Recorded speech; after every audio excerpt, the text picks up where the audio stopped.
Jóvenes, buenos días. Vamos a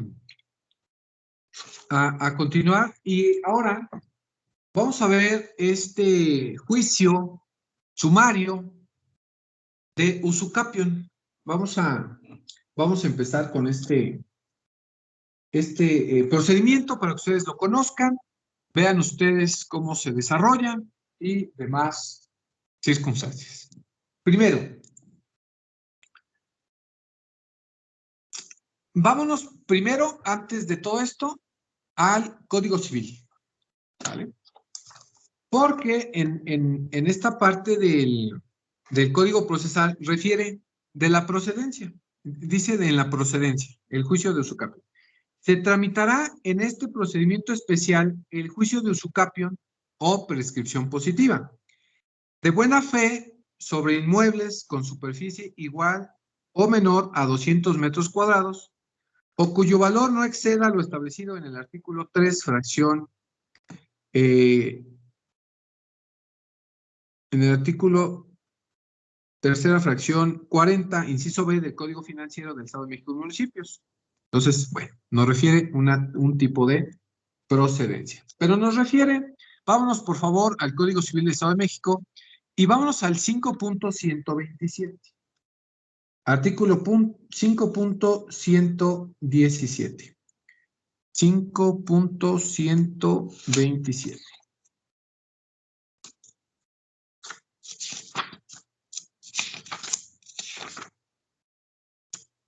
Y habla de este tema que se llama usucapión. Dice, la usucapión como medio de adquirir la propiedad. La usucapión es un medio de adquirir la propiedad de los bienes mediante la posesión de los mismos durante el tiempo y las condiciones establecidas en este código. Requisitos para establecer la posesión para usucapir. 1. En concepto de propietario. 2. Pacífica. 3. Continua. Y 4. Pública. Para entender esa parte. Dice, solo la posesión que se adquiere y disfruta con concepto de propietario del bien poseído puede producir la usucapión debiendo estar fundada en justo título. Entonces ahí nos refiere uno de los requisitos legales, el concepto de propietario. Entonces, la persona que va a pretender usucapir o va a pretender adquirir un bien es porque fue en calidad o en concepto de propietario. Entonces, si yo estoy rentando, yo soy el arrendatario, pues yo no tengo ningún concepto de propietario y que además debo de corroborar ese concepto de cómo yo soy propietario. No, es que yo era arrendador, pero era arrendatario y pues ya me voy a quedar con el bien. O soy paracaidista casi casi. Pues yo llegué aquí, no había nadie y ya me quedé. Y por ese único motivo, pues ya me voy a usucapir, voy a adquirir la posesión. No, jóvenes. Eso no es posible.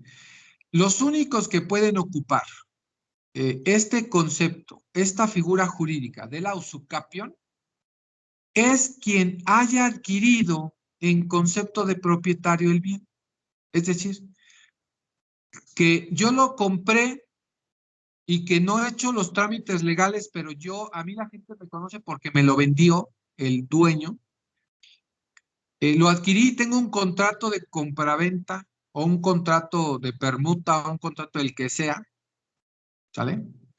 Entonces yo pudiese tener esos datos. Pudiese yo encontrar ciertos motivos. Si no, no, ¿sale? Por eso el primer aspecto, el primer requisito, ¿entras en concepto de propietario? Sí. Entonces sí, si no, no. Porque si tú dices que entraste al inmueble porque no tenía dueño o no sabías del dueño cierto ni conocido, pues no entraste como propietario. Tú entraste ahí bajo otro esquema. Tú tendrás la ocupación, ¿sale? Pero no tendrás este concepto de propietario, ¿sale? Refiere que sea pacífica. Que el dueño corrobore que efectivamente no hay ningún problema con que tú poseas ese bien, ¿sale? Porque si alguien entra a mi predio y pues no tengo el justo título el que entró no tiene el justo título, pues voy y lo saco, ¿no? Entonces hay controversia, entonces ya no es pacífica. Debe ser continua, un tiempo determinado. Ahorita vamos a ver el tiempo, el plazo para su capir, y que sea público, que toda la gente sepa que yo soy el propietario, que yo lo adquirí como propietario. Eso significa pública. Dice, el título de la posesión, como indicamos, debemos de tener la posesión. Dice, solo la posesión que se adquiere y disfruta en concepto de propietario del bien poseído puede producir la usucapión debiendo estar fundada en justo título.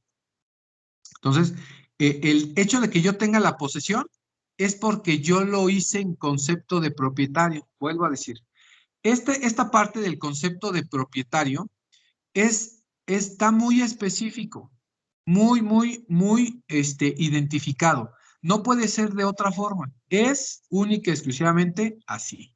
¿Sale?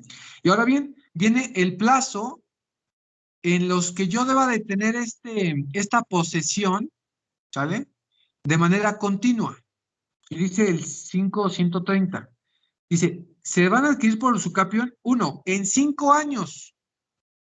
Si la posesión es de buena fe o cuando los inmuebles hayan sido objeto de una inscripción de posesión, es decir, una inmatriculación. 2, en 10 años, cuando se posean de mala fe. No quiere decir que entonces lo que habíamos indicado o que he argumentado en este momento, que quiere decir que sea en calidad de propietario, que tenga mi contratito. No, refiere a que si es de mala fe, pues que yo me metí a la casa y que ahora yo me lo voy a quedar. No, definitivamente no. La mala fe, esta parte de la mala fe refiere que tú eres en concepto de propietario, pero que no tienes un documento que lo avale. ¿Qué significa? El abuelo, el padre, te dejó un bien, un cachito de un bien, y te dijo, no, tú vas a ser el dueño de este pedacito. Y ya, paso. Pero pues el abuelito, el papá nunca te dejó un documento, pero sí te dijo, esto va a ser tuyo. Y los demás supieron que ese pedacito era tuyo. Tú tienes que comprobar la mala fe de estos 10 años y que has estado ahí, pero en calidad de propietario. Todos reconocen que efectivamente tú eres el propietario de ahí en calidad de propietario, porque te lo cedió tu abuelito, te lo cedió tu papá, cualquier cosa que sea. Entonces, designamos esa parte.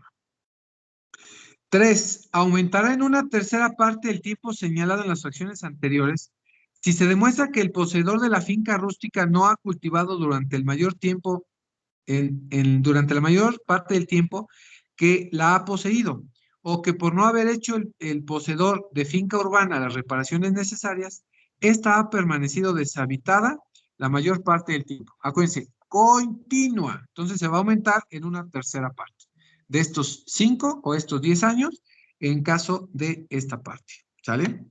Para entender. Ahora, ¿qué pasa si yo ingresé al bien, pues nada más porque yo dije que iba a ingresar?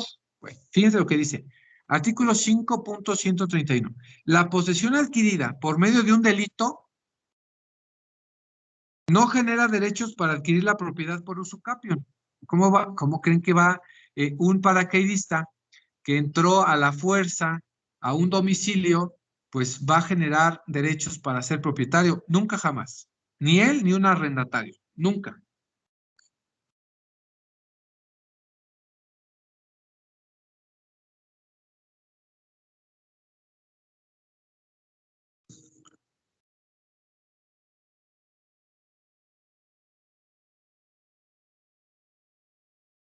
Eh, 5.137.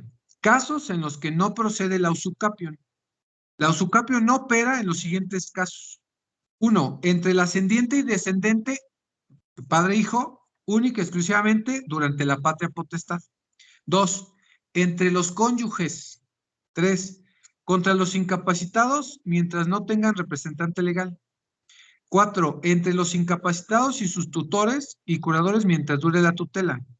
5. Entre los copropietarios o coposeedores respecto del bien común, contra los que se ausenten del Estado por comisiones del servicio público.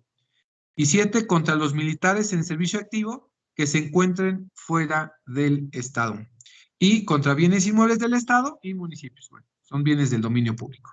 Entonces, ya sabemos cuándo sí opera, cuándo no opera este término de la usucapión, que está regulada por el Código Civil en el título cuarto, perdón, capítulo quinto de la usucapión del Código Civil, artículo 5.127. ¿Dudas aquí, jóvenes?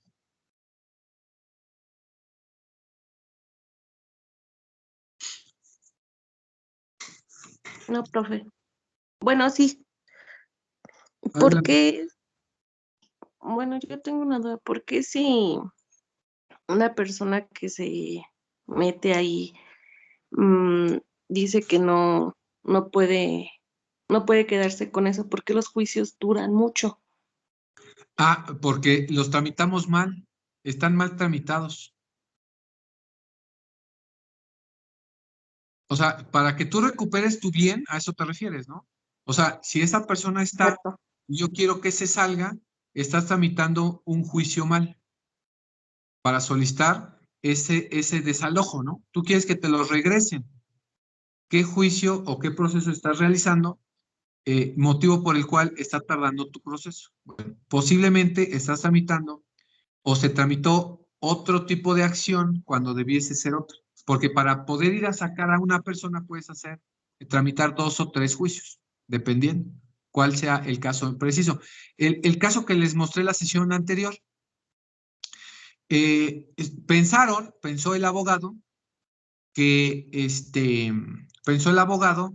que en el momento de solicitar el desahucio, pues iba a desalojar, porque era lo que pedía, la desocupación del inmueble. Pero pues como se dieron cuenta, el desahucio no prosperó porque pagó las rentas y continúa el arrendamiento, ¿no? Ahí lo que debió de haber sido desde un principio, debió de haber sido la terminación del contrato, anticipada, o la terminación del contrato por incumplimiento.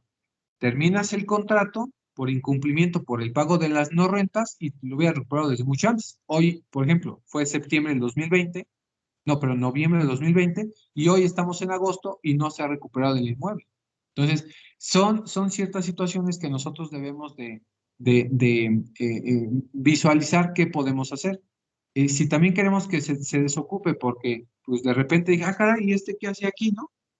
Hay que tramitar un juicio para que se salga. Puede ser este, un, un reivindicatorio para que te regresen la propiedad, o puede ser una acción pauliana, que igual para que te regrese la propiedad, pero pues ya en el caso preciso, ya podríamos nosotros decir, mira, te conviene este o te conviene este, pero ya dependiendo de cada uno de nosotros qué podamos hacer y también qué nos ha funcionado, porque si tampoco no tenemos la experiencia, pues cuál hacemos, ¿no? Si ni siquiera sabemos, pero esto va dependiendo de cada caso en particular, ¿no? En esta parte, porque tú no puedes ir a sacar a alguien nada más porque sí, porque entonces se configura un delito.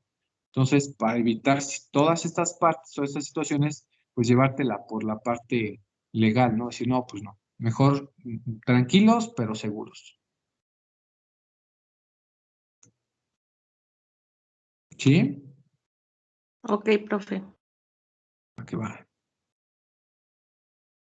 Bueno, caemos entonces a el Código Procesal Civil y volvemos a retomar el capítulo quinto bis que habla del juicio sumario de usucapión.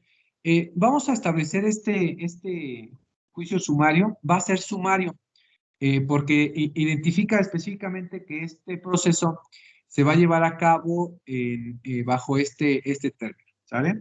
Les explicaré después alguna otra parte, porque refiere que los inmuebles no tengan una superficie mayor a 200 metros cuadrados. Bueno, sería en caso de pequeñas viviendas, ¿no? En este caso, y que el valor no exceda, si no mal recuerdo, de 300,000 o 400,000 pesos, ¿no? Que es casi imposible que un bien pues valga o tenga ese valor, pero pues pudiese ser, en este caso, para establecerlo así bien preciso. Indicar.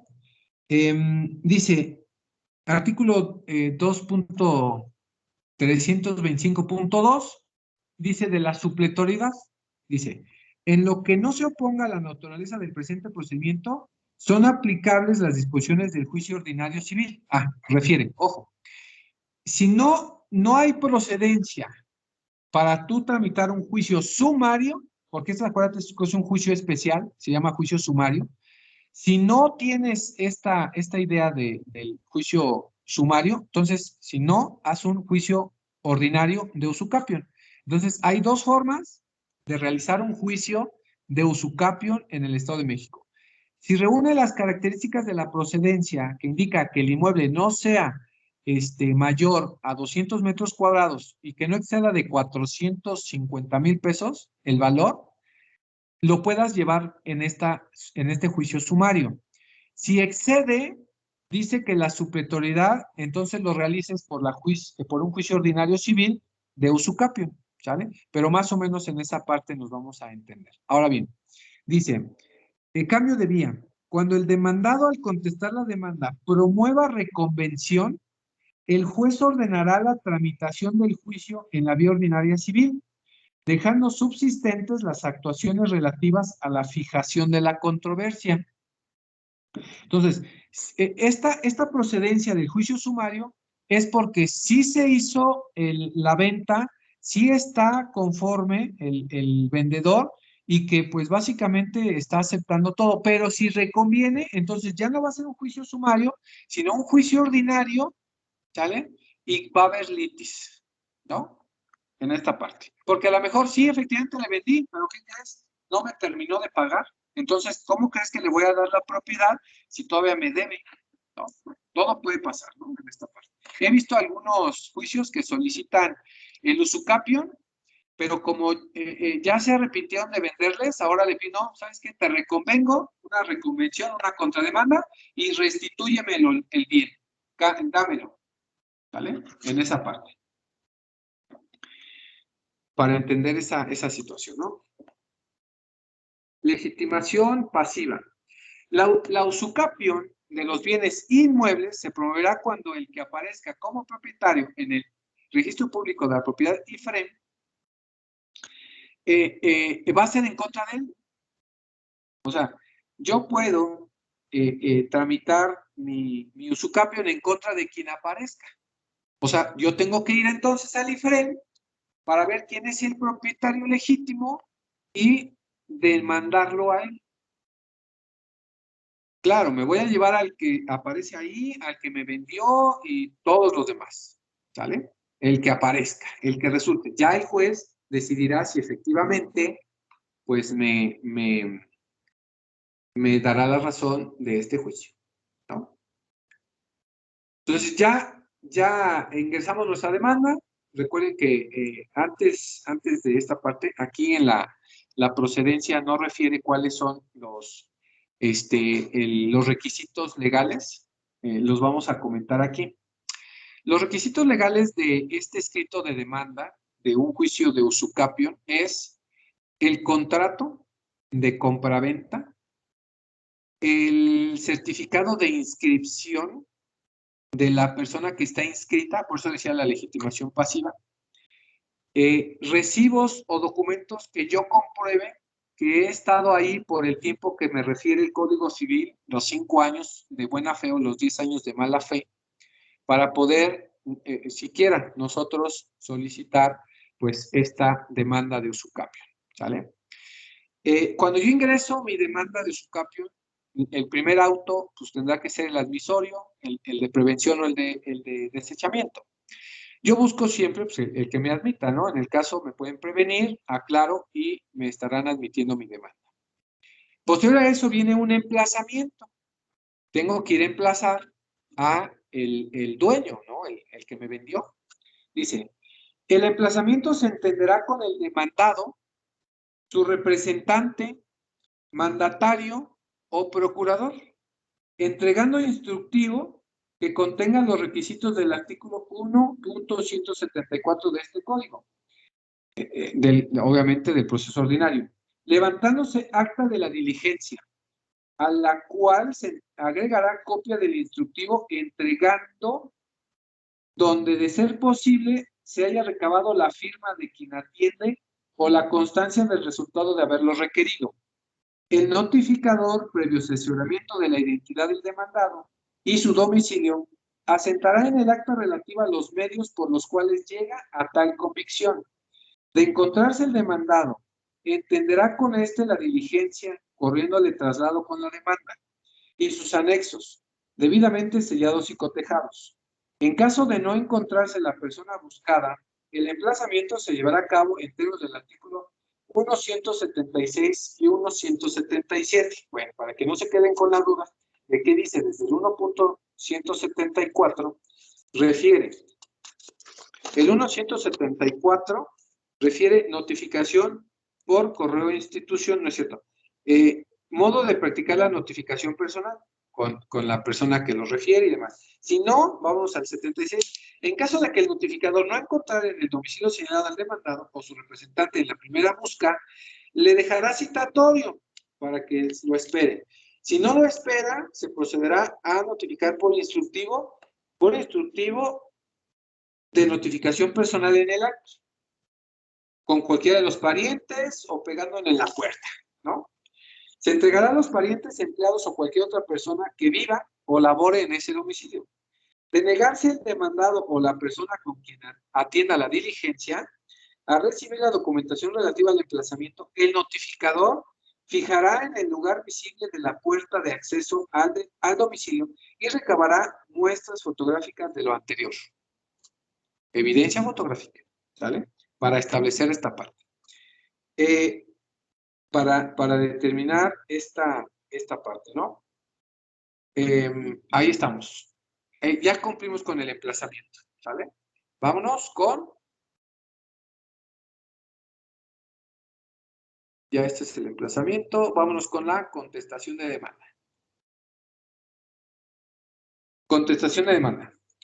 El demandado cuenta con un plazo de 5 días del emplazamiento para dar contestación a la demanda. Ojo, aquí no son 9. En el sumario son 5. Si fuese ordinario, el usucapión son 9. Si es sumario, 5. Ahí tengamos esa parte.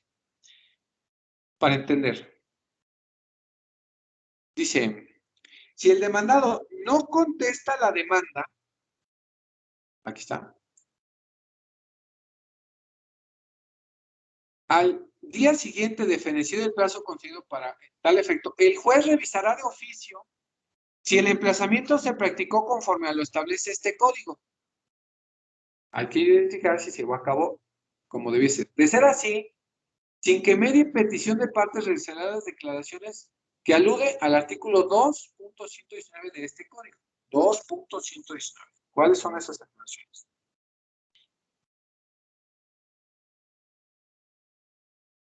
Forma de tener por contestar la demanda. Transcurrido el plazo para contestar la demanda, sin haberse realizado, se tendrá por presuntamente confesados los hechos. Si el emplazamiento se realizó personal directamente al demandado o a su representante, quedando a salvo los derechos para probar en contra. En cualquier otro caso, se tendrá por contestada en sentido negativo. Como si lo hice personal, se va a tener por confesado. ¿Vale? En sentido afirmativo. Todos los hechos que yo dije en la demanda. ¿Vale?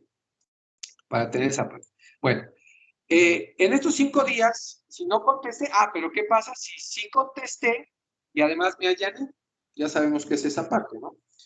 Allanamiento y confesión de la demanda.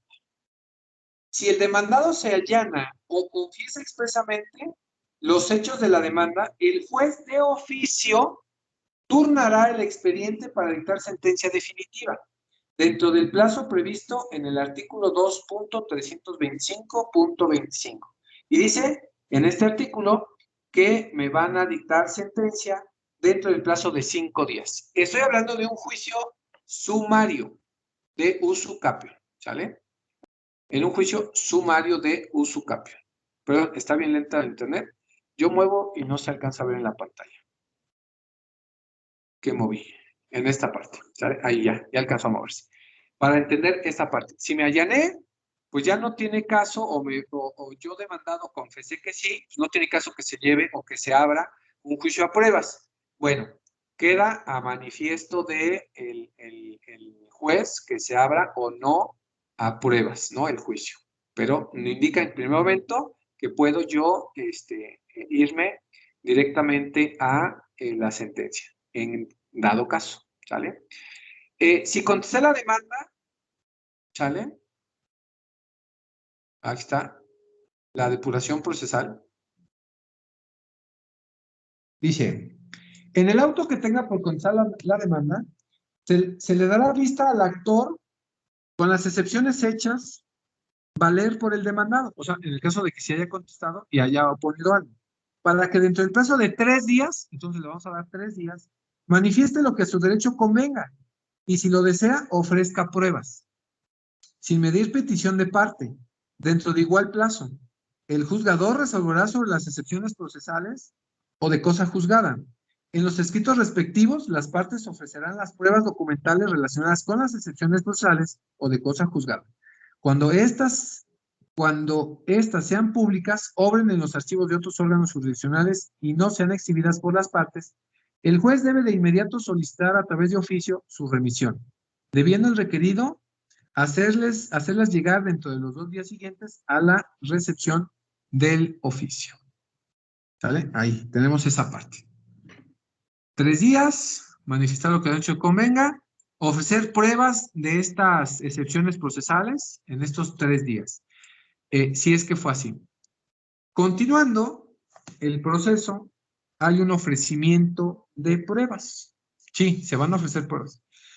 En la demanda y contestación a la misma, las partes deberán ofrecer pruebas. Por favor, jóvenes, desde el principio ofrezcan pruebas, que era otro de los requisitos del escrito de demanda. Y en la contestación igual.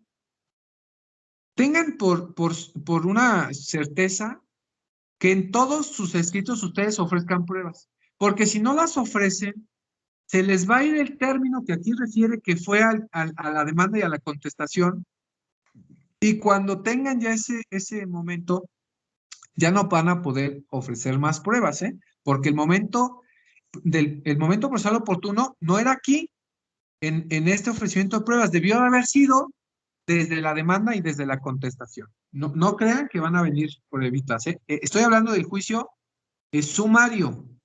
Si es un juicio ordinario de usucapio, contestas la demanda y te van a otorgar un término de 5 días para ofrecer y 15 para desahogar, ¿sale? Y 3 para alegatos. Entonces, tengamos en cuenta qué tipo de juicio estamos llevando a cabo, ¿sale? ¿Puede haber objeción de documentos? Sí, claro, en cualquier momento. Las partes pueden objetar documentos, sí. Las partes podrán objetar los documentos presentados. El demandado en la contestación a la demanda y el actor al desahogar la vista que se mande a dar con la contestación, tratándose de los presentados hasta entonces.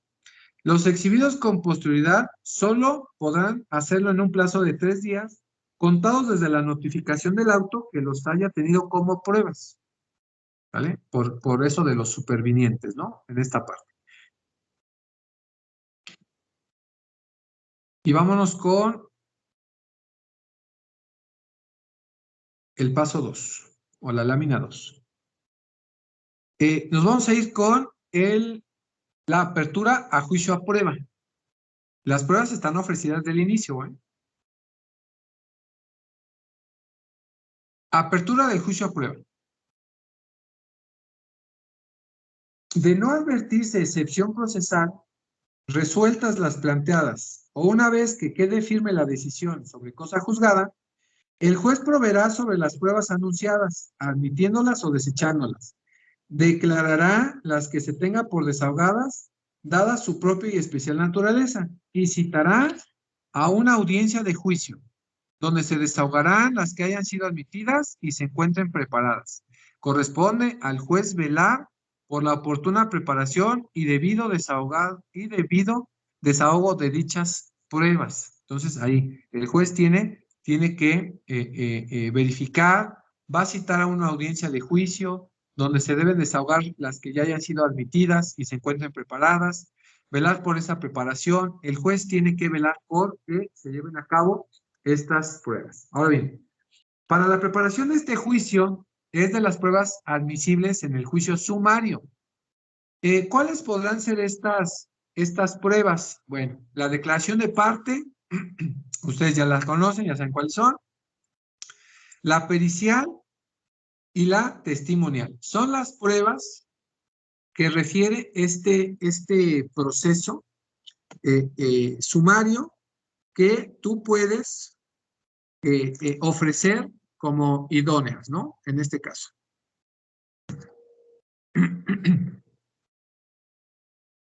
Para irlas entendiendo, ¿sale? Plazo para celebrar esta audiencia de juicio. Bueno, la audiencia de juicio deberá celebrarse entre los 10 días hábiles siguientes en el que se haya fijado la contienda.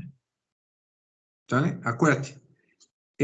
Cuando ya se haya, habíamos hablado de la depuración procesal. En esa depuración procesal, y que hayamos otorgado el plazo de 3 días para que se manifieste y demás, se va a señalar el plazo para la audiencia, que deberá de ser dentro de los 10 días hábiles siguientes, a que se haya fijado la contienda, se haya depurado el proceso o se haya declarado la rebeldía del demandado, según sea el caso.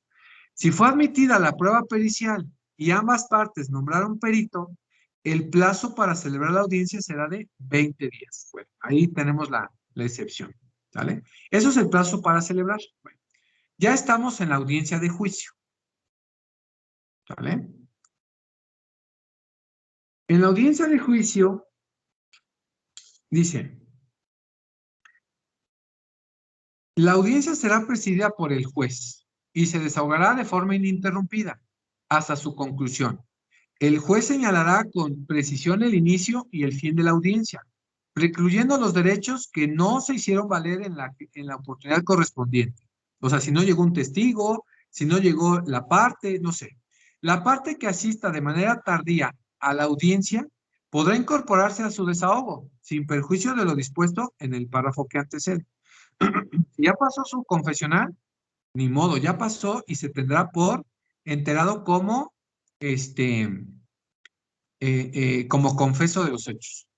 Se desahogarán en primer término las pruebas ofrecidas por la actora y luego por la demandada, debiendo pronunciar la causa por las que se dejare de recibir alguna de ellas. Para entender esa parte. Se ofrecerá la confesional y la declaración de parte respecto de una misma persona. Se desahogará primero la confesional y después la declaración. En caso de incompetencia del absolvente, de la persona, del obligado en la prueba de conocimiento de contenido y firma del cargo de las partes, antes de declarar cerrado su desahogo, el juez debe hacer de oficio la declaración de confeso o tener por reconocido el contenido y firmar el documento en cuestión, si se actualizan las hipótesis legales para tal efecto. Acuérdense, estamos en el desahogo, ¿no? ¿Qué pasará si los testigos pues, son falsos? Bueno, la tacha de testigos debe hacerse valer al final de recabar el testimonio respectivo y antes de dar por concluido el desahogo de la testimonial. Si se ofrecen pruebas, se procederá a recibirlas en el plazo previsto en el 2.325.23, que es en la audiencia de juicio, ¿vale? Quedando reservada su valoración para la emisión de la sentencia definitiva. Entonces, en este momento, cuando estamos en la testimonial, ahí mismo hacer la tacha de testigos. No 2 días después, no al día siguiente, no 3 días, como lo refiere el código, el proceso ordinario. En el sumario de usucapión, es en el mismo momento que terminó de desahogar la prueba testimonial. Por favor.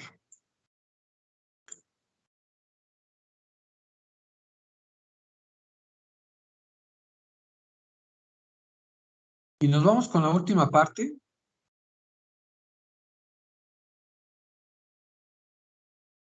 Ya para acabar. Promociones en la audiencia. Sin perjuicio de que hasta antes de la hora de iniciación de la audiencia, las partes puedan presentar las promociones escritas que deseen. Las que formulen durante la audiencia deberán ser verbales y en la misma forma resolverá el juez. Entonces, tengo ahí opciones a ingresar todas las promociones antes. Si ya estoy en la hora de la audiencia, todo lo que yo tenga que promover deberá de ser oral, ya no por oficio, oralmente. Las pruebas anunciadas, admitiéndolas o desechándolas, declarará la que tenga por desahogadas, dada su propia y especial naturaleza. Y citará a una audiencia de juicio donde se desahogarán las que hayan sido admitidas y se encuentren preparadas. Corresponde al juez velar por la oportuna preparación y debido desahogado. ¿Sale? Ahora, ¿se puede suspender la audiencia de juicio? Sí. Si una prueba no se desahoga por causas ajenas al oferente o a su contraria, la audiencia podrá suspenderse por una sola vez para continuar dentro de los 5 días siguientes. A pesar de ello, no se lograra la recepción de la prueba, el juez resolverá en base a los demás elementos aportados. Entonces, si no se puede desahogar, pues con lo que tenga, ¿no? Alegatos. Desahogadas todas las pruebas, las partes contarán con un lapso de 5 minutos para formular sus alegatos en forma verbal, sin perjuicio de que puedan presentarlos por escrito. En ese mismo momento, yo prefiero alegatos orales, en este caso. Y nos vamos con la sentencia definitiva. Concluida la fase de alegatos, por eso digo que es en el mismo momento, el juez dictará sentencia definitiva y no va a ser en el momento, va a ser en un plazo de 5 días. 5 días. En este proceso puedo promover un recurso de revocación, en su caso de que tenga elementos para solicitarlo. Dice, los autos y decretos dictados fuera de audiencia serán revocables conforme a las reglas generales. Bueno, habría que ir a ver los medios de impugnación para ver a qué refiere el recurso de revocación. Pero acuérdense que es al día siguiente, ¿eh? Salió la sentencia, hoy, mañana tengo que estar ingresando mi revocación con mis agravios. Lo mismo que una apelación, pero inmediato. En la audiencia, el recurso de revocación solo procede contra el auto que declare o niegue tener por confesa alguna de las partes. Entonces, también puede ser una revocación oral. Los demás decretos y autos dictados en la audiencia serán irrecurribles. La revocación solo podrá plantearse en la audiencia y al momento de emitirse el auto o decreto interpuesta, el juez dará vista a la contraria de estar presente para que en el acto la desahogue y dictará resolución. Como el mismo juez que emite sentencia, el mismo juez va a resolver, si es en la audiencia, ahí mismo le va a dar vista a la contraria para que pues manifieste lo que su derecho convenga y pues nos va a remitir esta. Y la apelación, en el caso de la apelación, sí procede la apelación contra sentencias interlocutorias y definitivas, entonces me puedo ir a la apelación. Y en caso de que no, bueno, pues me voy con la ejecución de la sentencia, solicito oficios y copias certificadas para que en caso de que haber obtenido esta sentencia a favor, pues me inscriba ahora como nuevo propietario ante el IFREM, Instituto de la Función Registral del Estado de México. Así de fácil, así de especial, yo puedo determinar un juicio de usucapio. Si se dan cuenta, el sumario es súper rápido, el ordinario va a llevar un poco más de tiempo, pero hay dos elementos en los que yo puedo enterar a juicio, ¿sale? De usucapio. Yo puedo ser propietario a través de este pequeñísimo procedimiento, ¿sale? ¿Dudas, jóvenes? Yo, profe, bueno, Adelante. es que no sé si lo comentó o no puse atención. ¿Qué Sí. diferencia hay entre el ordinario y el sumario? O sea, si prácticamente, bueno, ahorita usted está diciendo El el proceso es tiempo. el mismo, es correcto. El proceso es exactamente igual, nada más cambian los tiempos. ¿Qué diferencia existe? Que si el bien, decía en la procedencia, decía, si tu bien no supera los 200 metros cuadrados y no rebasa los 450,000 pesos, puedes hacerlo por sumario. Si rebasa los 200 metros cuadrados y rebasa los 450,000 pesos del valor, tendrás que irte por un juicio ordinario. Punto. Ah, ya, ok.